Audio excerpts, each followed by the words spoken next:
Hello, welcome to Horror Talks. I am here with two-time Bram Stoker Award winner Mercedes Yardley. Mercedes, thank you so much for being here. Oh, I am so happy to be here. You know I am. Yes, I feel like we're both pretty happy. There's going to be a lot of good energy in this meeting. Like I feel like that's a given. But I have to ask you, two-time Bram Stoker Award winner. That is a big deal. A big deal. So tell me, which books or stories did you win those awards on, and how do you feel about that? Does that, give you a lot of energy, give you a lot of, excitement to continue writing? Yeah. So the first one was for a novella called Little Dead Red, and it's a very bleak but beautiful tale. It's a Little Red Riding Hood, of course, but it's in like modern day, and it's about this mom because no fairy tales are about mothers. They're all, the beautiful girl going and being sold into whatever, or the witch, or the mom's dead. So I wanted a story where, it was about a mom, and she sends her daughter off to go see grandmother. She's like taking a bath because she's tired and exhausted and poor, and sends her daughter on the bus to go meet her grandmother who's ill. And then her daughter gets kidnapped, and it's about this mom dealing with sending her daughter away and stuff. So Oh, that one won. And what was funny about that, it was my first time being nominated. So I didn't write a speech because I didn't think I would win. That's not really how the Stokers work. And so they call my name, and I'm like, and I'm wearing ridiculously high shoes, like they're about 5 or 6 inch heels. And I'm like, oh goodness, because I didn't think I'd have to walk in them. So I'm like, tick, tick, tick, tick. And then I get there and I'm like, I don't have a speech. Thank you so much. And I go and sit down like an idiot. So it was amazing. It was really amazing. And the second one was just a couple of months ago for a short story called Fracture. And it's about a girl whose father is made of glass. And you can hear my ice machine going. Oh, sorry. oh, I can hear it. Sorry. Ambiance music. So I have ice later. It's about a girl whose father's made of glass and her mother is a normal human. And so she's born as a glass person with a human heart. And it's about fragility and putting yourself out in the world and the things that can happen. And that is online for free. You can just Google Mercedes M. Yardley Fracture and you can just go and read it. And it's a short story, but that was my newest win. And it feels really good. It feels good. The first one I felt like was kind of career defining for me because now you look at people's bios and it's like, Bram Stoker Award nominee. And then like, I'm a winner and I can die and they can never take that away from me. And then the second one was really also, I was very surprised, but I'm so excited. But it's almost a little more like, I won't say you get used to it, but it's like, oh, now I have 2 awards. So, I mean, it's still really exciting, but it's not like the first one I just could have dropped dead. And the second one I can keep my composure. But I want to show you what they look like because they're so cute. Okay. They're these little haunted houses. They are so heavy. They have little gargoyles and monsters, and they write your name on the door. It opens up. Oh, My first one, my kids were really small, so they would play with this with their toys. Like My Little Pony lived in the Stoker house. Now they're teenagers, so they don't care as much. But we put them up every year with the Christmas Village, and so I get to see it and play with it. But I it love feels that. good. It feels really good because it's my peers that voted for it. It's not, my parents. And so validated by people that whose work you respect. Yeah. It feels amazing. I also won a Stabby I wanted to show you for a different book called Apocalyptic Montessa Nuclear Lulu, A Tale of Atomic Love. Mhm. And that's this. And it has like my Isn't that name. a real knife? Like a Yes, real it dagger? is. It is a real dagger. Oh my God. That's awesome. I have it hanging up in my room, so don't try to rob me. Because I have a big dagger. And I can't bring it in when I go talk to like students and stuff because it's a weapon. So Oh, come on. I only get to show it here. Right. That is amazing. That's probably the coolest award you could possibly win. It's like an Oh, literal dagger. seriously, it's like go do your chores. And the kids are like, yes, mom, whatever, put your award away. My mom's the coolest. They're That's used to actually it. really awesome. So I was looking on your Goodreads, and you have over 80 published works. I think it's insane how many things that you have had published. So can you tell me kind of if you, so first of all, how long have you been publishing to have that many books or stories? So I published my first book in 2012. But I think I, in fact, I think it was 13 years ago or 14 years ago today that I on my Facebook memories popped up that I sold my first short story for $12. Congratulations. Happy anniversary. $12. Thank you. My $12 check. And I was like, yeah, I'm an author. I'm a published author. So yeah, I started with short stories, and that's what I published more of. But Yeah. yeah, Yeah, I yeah, feel like a lot of authors in our group, especially, kind of start with short stories. And then once you get the short stories going, you kind of get the momentum to say, yeah. okay, well, I can do this. I can try something more, you know? Yeah, yeah, I love it though. I love shorts. I love I love all of it. I want to do all of it. All of it. And you can, and you will. I I'm have, working on it. I feel like if anybody's going to do all, it's going to be you because you've already I've got, got got that two frantic brands energy we are established. discussing. Yes. The frantic energy like brings a lot of fun. So, you know, don't get rid of it. I feel like Thank you. that's what makes you you. And, you know, kind of we all play off of it. But I have a lot of joy. Yeah. um so let's say we have a new fan. So we're like, okay, well, who's Mercedes Yardley? Like, what's she all about? If you could just say three works, either, you know, books or short stories, for them to read and say, man, this woman is awesome. Like, I want to keep reading everything she writes. So what would you recommend? I would say Beautiful Sorrows, which is my short story collection. So it's kind of softer, more ethereal, magical surrealism. I would say Little Dead Red, because it's very hard hitting and there's no magical realism. It's very realistic, which is very different. And then probably my favorite, which is Pretty Little Dead Girls, a novel of murder and whimsy, which is a fairy tale with a high body count. And my friend did this cover. She did the most Oh, that's gorgeous color. amazing. Oh, I love Yeah. that. Her name's Galen Dara, and she just is a fantastic, but it's very whimsical and dark and serial killery, which is a theme, but also very friendly. And I find a lot of people tend to give it to each other if they're having like bad days. So like, so my friend was having a really bad day, so I sent her this murder book, and it just cheered her right up. That Oh, it's very warm-hearted for a murder book. So those three, yeah. yeah. I mean, that makes sense. I mean, I feel like when I Doesn't read it murder though? books, I always like to be like, oh, this is Killed with joy, killed with real exuberance.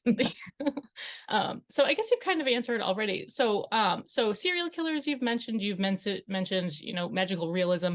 Is that basically the kind of books that you write, or do you write all different kinds, or I write a lot of different things. I really like paranormal, magical realism, very lush sort of thing. But I also write a lot of like articles, like true articles, nonfiction about, different subjects. And a serial killer tends to kind of work his way into it because I think as a society we're just really obsessed, and I'm, interested in it myself. But yeah, you'll find my stuff is not particularly bleak.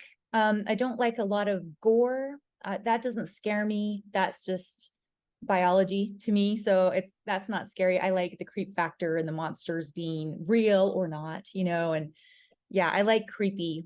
I like the ambiance of it, what I tend to do the most. yeah, I feel like I'm the same way. Like you have basically named all of my favorite genres of horror. Serial killers being probably the number one because it's real. You know, like you can have zombies in a book and it's cool. It's an awesome story, you know, but serial killers are real. It could happen to anyone at any time, you know, not to be kind of morbid. So just because that's my personal favorite, can you like talk more about kind of what got you into serial killers? Yeah, so that sounds so weird. What got you into serial killers? I want to say first off, I'm really interested in like the psychology of it. I don't admire serial killers. I'm not that type of fan where I'm like, oh, they can do no wrong. I'm not going to dress up as Dahmer for Halloween or anything like that. I have a lot of respect, but I think the reason that I'm so interested in it is because that was something that was very kind of close to my life growing up. I grew up in Utah, and Ted Bundy was in Utah and kind of the area where I was a little bit. And he actually murdered my teacher's best friend. And I remember her talking about it one day in class. She just kind of, something had come up and she's like, yeah, well, he murdered my best friend. And she was my creative writing teacher. And she's like, I can't write about it. She's like, she can't make herself write about it. She still, it was years and years later and she couldn't process it. Yeah. And I remember talking to her a little bit about it and just saying, how was that? And she's like, I can't, I can't, like, she can't move on. She can't think about it. She dreams about it. She, and Ted Bundy, like I said, lived in our area. So there's a tree up the canyon where my father works, where he'd carved his initials, and they removed the tree because people were going there and like celebrating it. Oh My, God. my dad's friend actually found one of the bodies when they were out hiking. And my husband bought my wedding ring where he kidnapped the last girl that escaped and testified against it. Like, it's just kind of where I lived, right? And then I moved to Seattle, which of course is Ted Bundy land. And, he stalked people at the mall that we went to, and he went to the same school as my husband. And it just kind of was like this presence that was always there. And also while we were living in Seattle, they captured Gary Ridgway, who was the Green River Killer and had been, what's the word, loose for years and years and years. And they finally caught him while we were there. And it was all over the news and just bonkers. And they couldn't put him in with the general prison population. They were still trying to find out where some of the different bodies were and things like that. And they put him in the government building where my best friend worked. And she said, I'm in there. And she says, I can hear him walking around on the floor above me. And she's like, just that feeling, he's just there. She's like, she said, I just felt like there was, evil emanating from up there, and just hearing him move and walk. She said it was just terrifying. So to me, serial killers are kind of just a part of life. They're like closer than we want them to be. They're just there, and they are real, and they kind of infest everywhere around it. If you ask somebody like, hey mom, were you afraid of Ted Bundy or, the Night Stalker or whatever? And it's interesting to have them say like, yeah, I cut my hair because they were going for like long haired, women part in the middle. So we all cut our hair and dyed our hair and all these things that people did to protect themselves from these monsters who are real and you don't know who they are. They're just there and very there. And for those that are interested, I would suggest everybody read The Stranger Beside Me by Anne Rule, Oh yeah. who's a famous crime writer and worked at a suicide prevention hotline with Ted Bundy.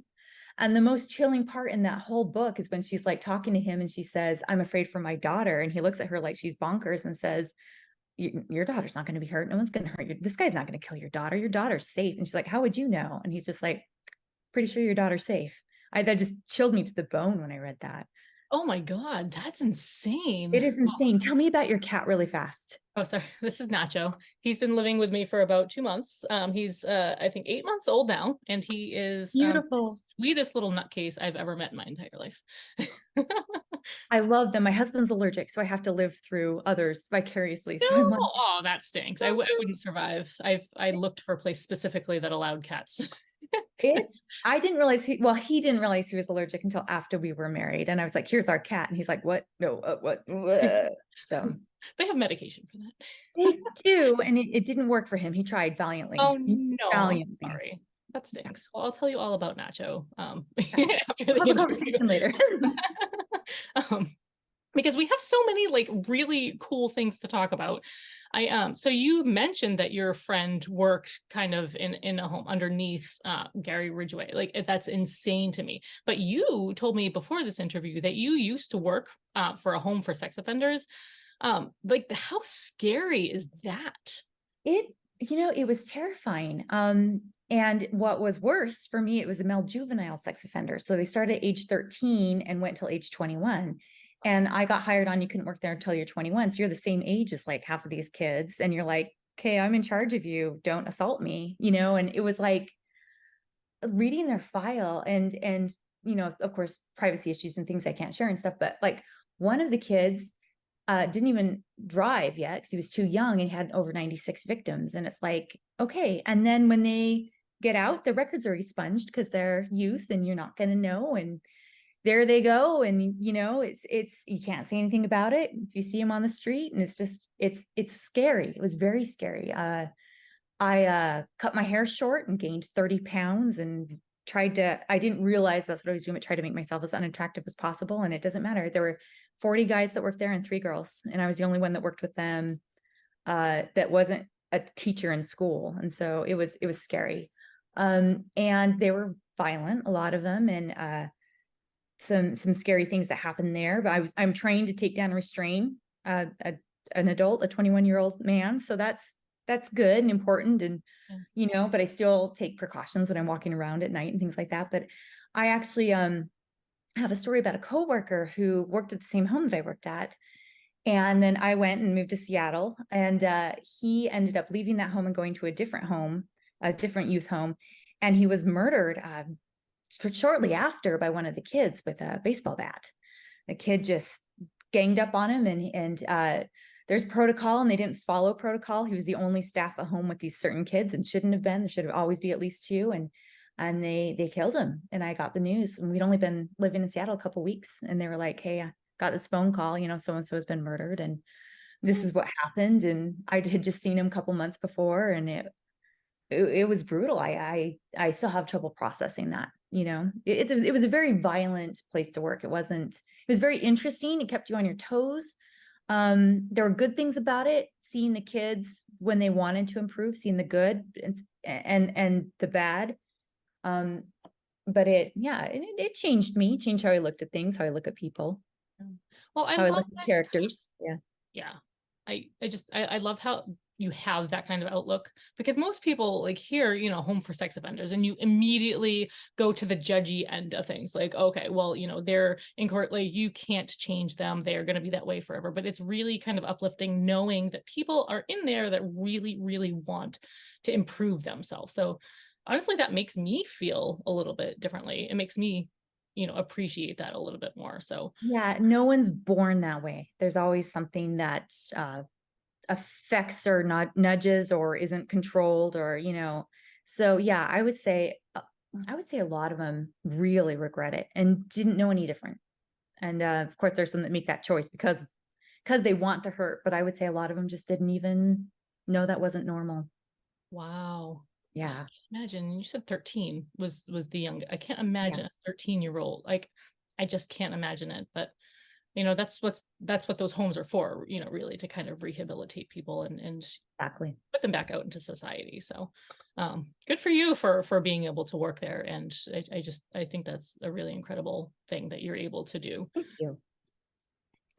So I want to kind of switch gears a little bit. So you told me about a little hobby that you have. So can you talk about what you like to make?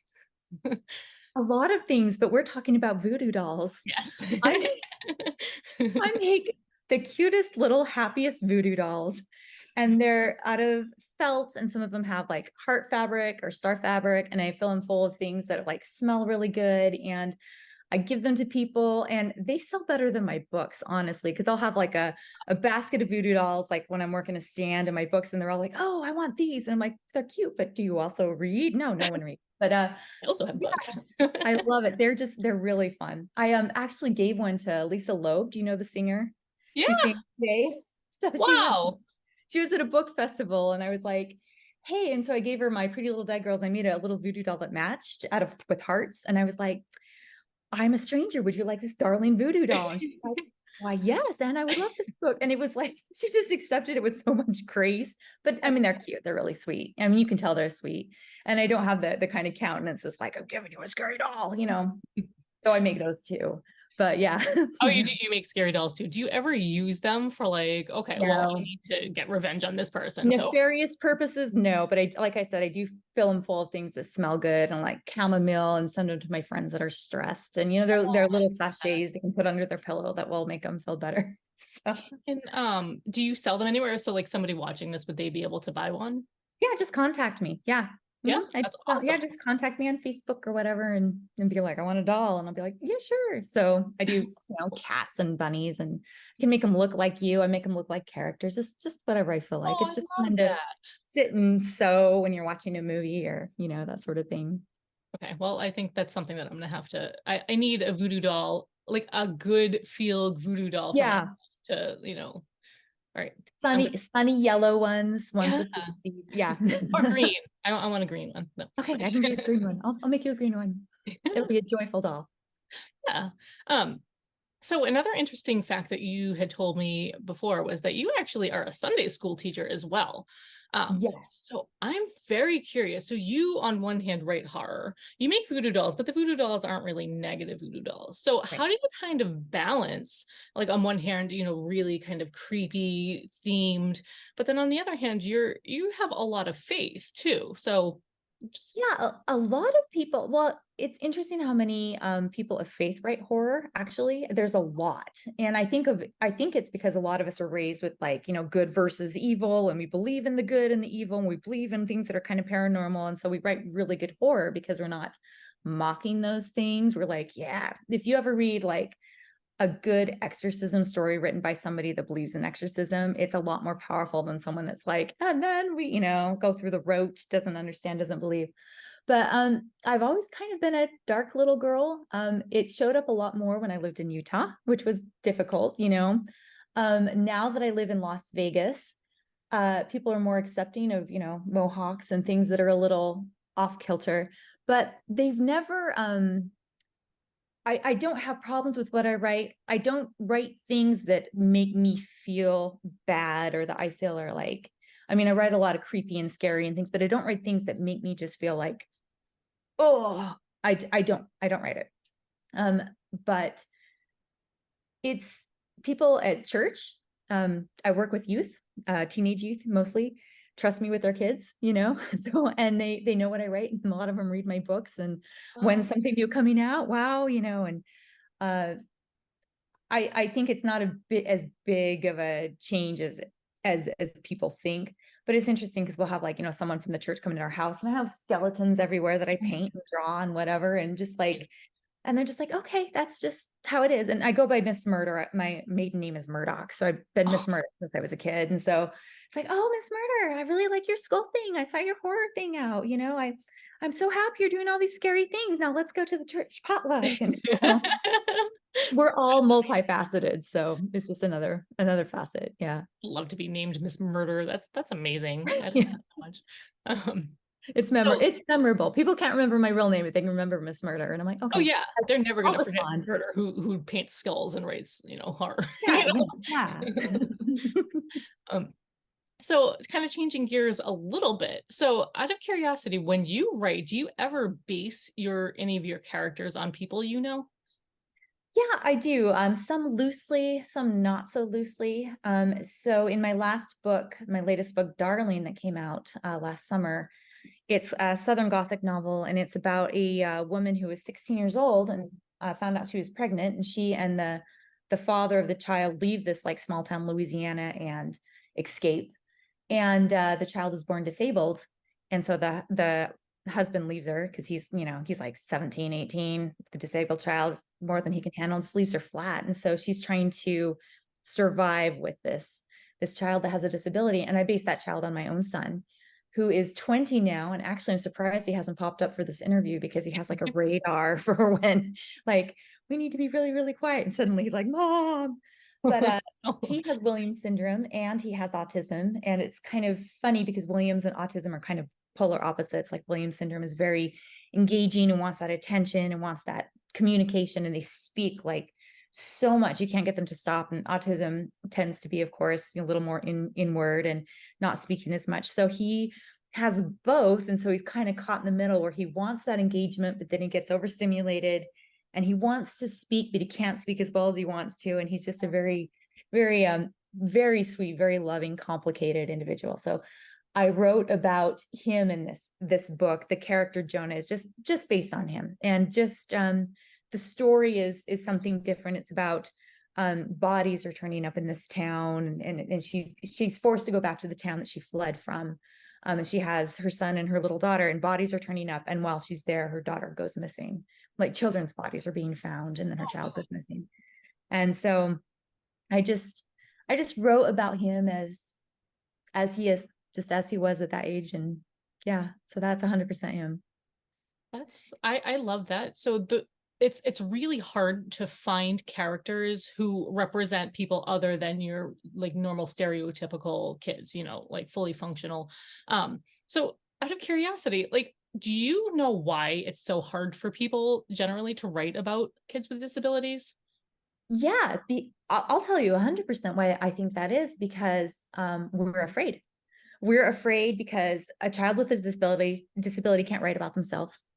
And even though I've had this child for 20 years and very familiar with this disability, I'm not disabled. That's not my disability. And so I think we've kind of come so far in wanting to uh, represent accurately that we've got where we're lambasted if we're writing if we're not actually physically disabled, even though it's my son. And there's a really interesting roundtable that Dead Headspace did on this with like Sina Paleo and me and a couple of different authors who have disabled children.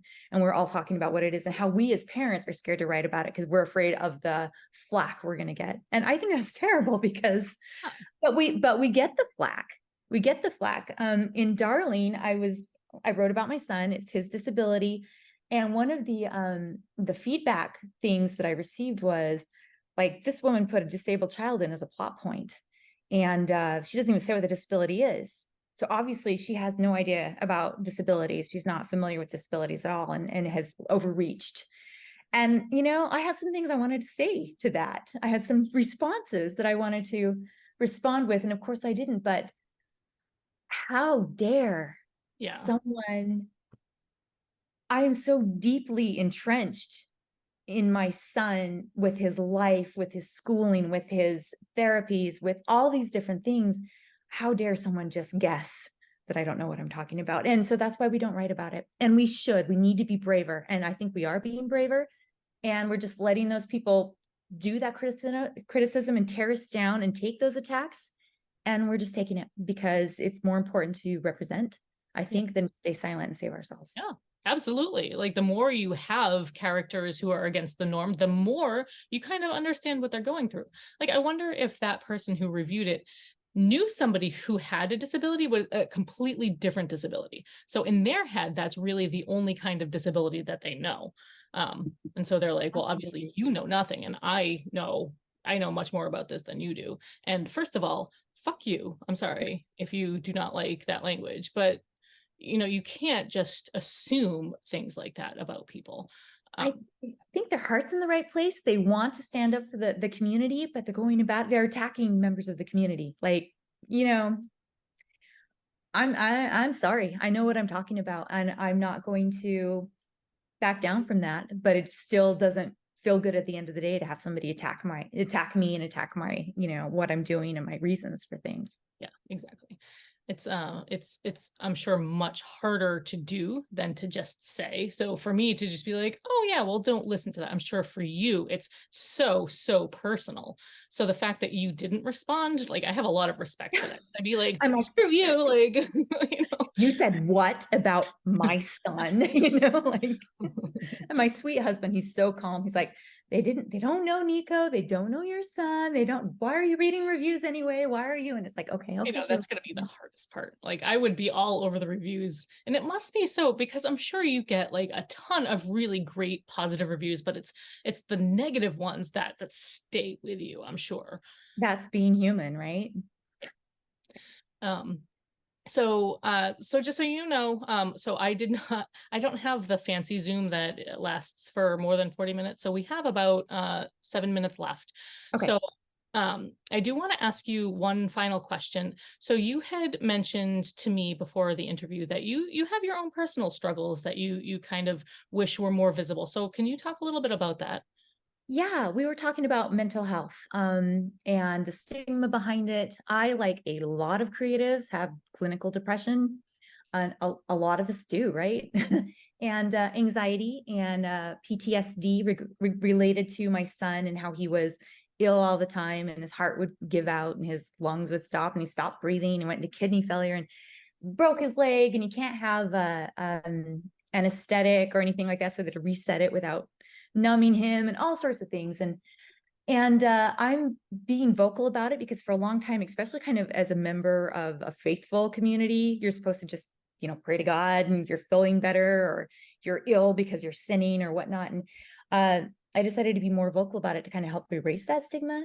And now that I'm more vocal about it, I'm finding so many family members that are, also have depression or whatnot, and writers and people that are like, yeah, I deal with that too. I remember when Bruce Springsteen came out and said, yeah, I have clinical depression. And we're like, Yeah.